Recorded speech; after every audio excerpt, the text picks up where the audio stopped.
Notre secours est dans le nom du Seigneur qui a fait le ciel et la terre. Aujourd'hui, il y en aura pour tout le monde, pour les hommes comme pour les femmes. Il y en aura pour les hommes qui très souvent se prennent pour des prophètes, ce qu'ils ne sont pas. Ce sera le thème du faux prophète et du mensonge spirituel. Spécialité masculine. Il y en aura aussi pour les femmes, dont on va se moquer de la coquetterie. Sachant que derrière la coquetterie des femmes de l'époque, les amulettes qu'elles portaient, c'était des amulettes sacrées. Des talismans magiques probablement païens. Spécialité féminine. Est-ce que tout cela est vaguement caricatural? Oui, peut-être, mais je vous ai pas entendu râler quand j'ai parlé des hommes. Et pour finir, on va se moquer des anciens de l'élite spirituelle, pour dire qu'il n'y a pas que l'idolâtrie extérieure, il y a aussi l'idolâtrie intérieure. Donc oui, il y en aura pour tout le monde. Ézéchiel, chapitres 13 et 14. La parole du Seigneur me fut adressée. Fils d'homme, prophétise contre les prophètes d'Israël, prophétise.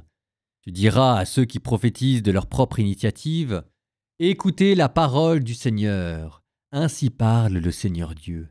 Quel malheur pour les prophètes insensés qui suivent leur inspiration sans avoir rien vu. Des chacals dans des ruines, tels furent tes prophètes, Israël. Vous n'êtes pas montés sur les brèches. Vous n'avez pas construit de murs autour de la maison d'Israël pour qu'elle puisse tenir ferme dans le combat au jour du Seigneur. Et des présages trompeurs, eux qui disent « oracle du Seigneur », sans que le Seigneur les ait envoyés. Et ils attendent la confirmation de leurs paroles. Ne sont-elles pas illusoires vos visions et mensongers vos présages quand vous dites « oracle du Seigneur », alors que moi, je n'ai pas parlé? C'est pourquoi ainsi parle le Seigneur Dieu. Ce que vous dites est illusoire. Ce que vous voyez est mensonge. C'est pourquoi me voici contre vous, oracle du Seigneur Dieu. Ma main pèsera sur les prophètes aux visions illusoires et aux présages mensongers. Ils ne seront pas admis au conseil de mon peuple. Ils ne seront pas inscrits dans le livre de la maison d'Israël. Ils ne pénétreront pas sur le sol d'Israël. Alors vous saurez que je suis le Seigneur Dieu. Ils ont égaré mon peuple en disant « paix », alors qu'il n'y a pas de paix. Et quand mon peuple bâtit une paroi, eux, ils l'enduisent de badigeons. À cause de cela, disent aux badigeonneurs « viendra une pluie torrentielle, tomberont des grêlons, se déchaînera un vent de tempête, et voilà le mur abattu. Ne vous dira-t-on pas « où est le badigeon dont vous l'avez enduit ?» C'est pourquoi ainsi parle le Seigneur Dieu. Je vais déchaîner un vent de tempête dans ma fureur. Il y aura une pluie torrentielle dans ma colère et des grêlons dans ma fureur pour détruire. J'abattrai le mur que vous avez enduit de badigeons. Je le jetterai à terre et ses fondations seront mises à nu. Il tombera et vous périrez dessous. Alors vous saurez que je suis le Seigneur. J'irai jusqu'au bout de ma fureur contre le mur et contre ceux qui le badigeonnent. Je vous dirai... plus de murs, plus de badigeonneurs, ces prophètes d'Israël qui prophétisent sur Jérusalem et qui ont pour elle une vision de paix, alors qu'il n'y a pas de paix, oracle du Seigneur Dieu. Et toi, fils d'homme, dirige ton regard vers les filles de ton peuple qui prophétisent de leur propre initiative et prophétisent contre elles. Tu diras, ainsi parle le Seigneur Dieu. Quel malheur pour celles qui cousent des cordelettes à tous les poignets, qui fabriquent des voiles pour les têtes de diverses tailles afin de capturer des vies. Vous capturez la vie des gens de mon peuple et vous voulez conserver la vôtre. Vous me profanez devant mon peuple pour quelques poignées d'orge et quelques morceaux de pain, en faisant mourir des gens qui ne doivent pas mourir et en faisant vivre ceux qui ne doivent pas vivre. Ainsi vous mentez à mon peuple qui écoute le mensonge. C'est pourquoi ainsi parle le Seigneur Dieu. Voici que je m'en prends à vos cordelettes avec lesquelles vous capturez les vies comme des moineaux. Je les déchirerai sur vos bras et je libérerai les vies que vous avez capturées comme des oiseaux. Je déchirerai vos voiles. J'arracherai mon peuple à vos mains pour qu'il ne soit plus une proie dans vos mains. Alors vous saurez que je suis le Seigneur. Vous avez troublé le cœur du juste, alors que moi je ne l'avais pas inquiété. Vous avez fortifié les mains du méchant pour qu'il ne renonce pas à sa mauvaise conduite afin de retrouver la vie. À cause de cela, vous n'aurez plus de visions illusoires et ne ferez plus de présages. J'arracherai mon peuple à vos mains, alors vous saurez que je suis le Seigneur. quelques-uns des anciens d'Israël vinrent me trouver et s'assirent devant moi. Parole du Seigneur me fut adressée. Fils d'homme, ces gens-là ont exalté en leur cœur leurs idoles immondes. Ils placent devant eux ce qui les fait trébucher. Vais-je me laisser consulter par eux? Parle donc. Tu leur diras, ainsi parle le Seigneur Dieu. Tout homme de la maison d'Israël qui exalte en son cœur ses idoles immondes ou qui place devant lui ce qui le fait trébucher, s'il vient ensuite trouver le prophète, moi, le Seigneur, je lui répondrai en personne, d'après le nombre de ses idoles immondes, afin de saisir au cœur la maison d'Israël. À mon égard, tous sont devenus des étrangers à cause de leurs idoles immondes. C'est pourquoi tu diras à la maison d'Israël, ainsi parle le Seigneur Dieu. Retournez-vous, détournez-vous de vos idoles immondes, de toutes vos abominations, détournez vos visages. Soit un homme de la maison d'Israël ou un immigré établi en Israël. Il se sépare de moi, il exalte en son cœur ses idoles immondes, il place devant lui ce qui le fait trébucher et il vient demander au prophète de me consulter pour lui. Moi, le Seigneur, je lui répondrai en personne, je porterai mon regard sur cet homme et j'en ferai un exemple proverbial. Je le retrancherai de mon peuple. Alors vous saurez que je suis le Seigneur. Et le prophète, s'il se laisse séduire et prononce une parole, c'est moi, le Seigneur, qui l'aurai séduit. J'étendrai ma main contre lui, et je le supprimerai du milieu de mon peuple Israël.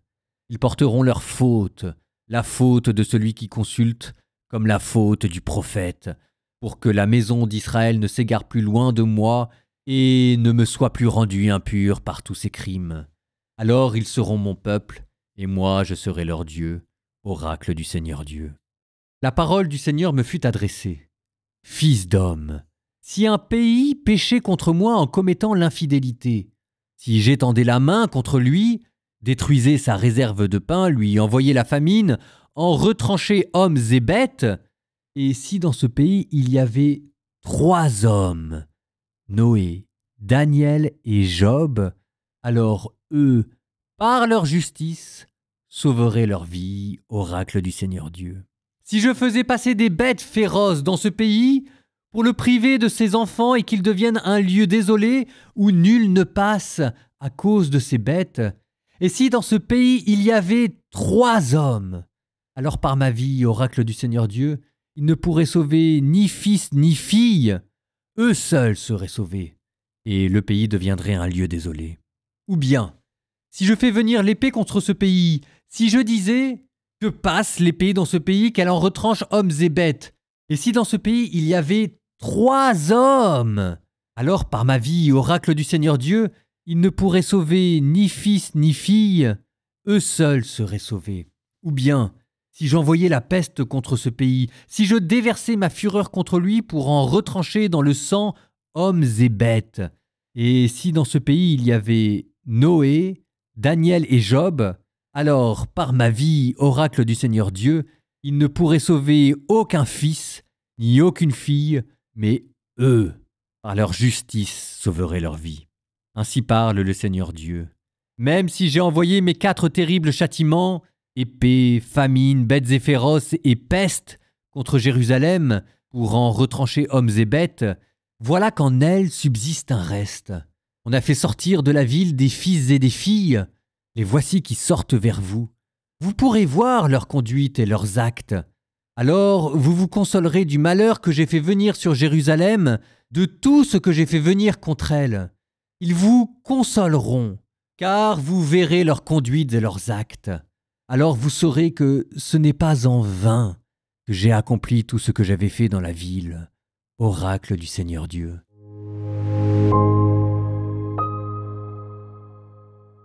On vous a parlé de 4 châtiments, la famine, les bêtes sauvages, l'épée, la peste.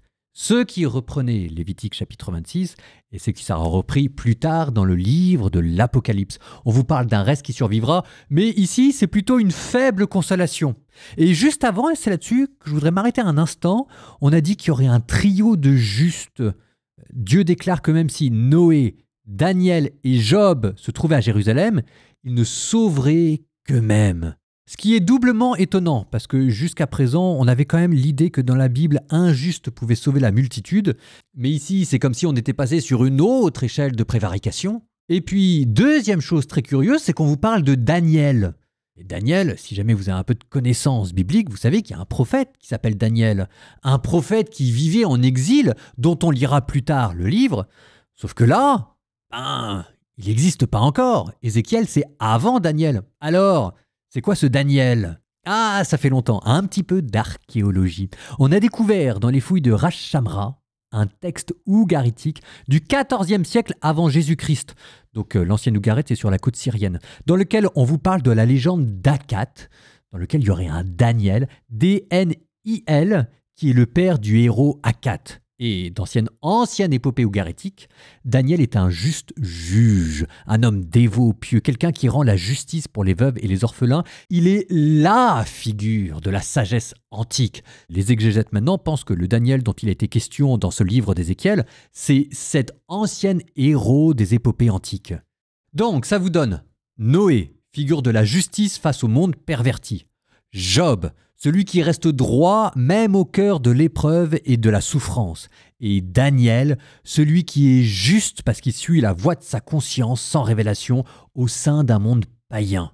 Alors je continue de creuser un peu cette figure de Daniel, mais c'est intéressant ici. Ça souligne quelque chose qui pour l'instant n'est pas encore évident chez Ézéchiel, mais son universalisme lui aussi. Il n'y a pas que chez Isaïe. C'est l'ouverture prophétique universelle. C'est-à-dire que même les païens, d'une certaine manière, jugeront les chrétiens.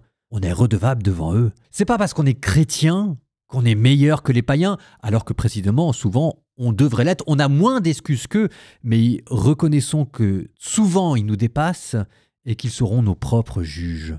La religion, ça ne doit pas servir à se gargariser. Nous sommes redevables devant Dieu et devant les hommes des exigences fondamentales de la justice, de la droiture.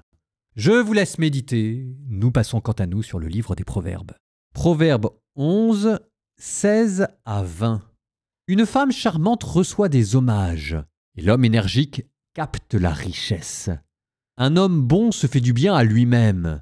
Un homme dur se rend malheureux. Le salaire des méchants n'est que illusion. À qui sème la justice, la récompense est assurée. Oui, la justice mène à la vie. Qui poursuit le mal va vers la mort. Le Seigneur a horreur des esprits retors. Les gens à la conduite intègre lui plaisent.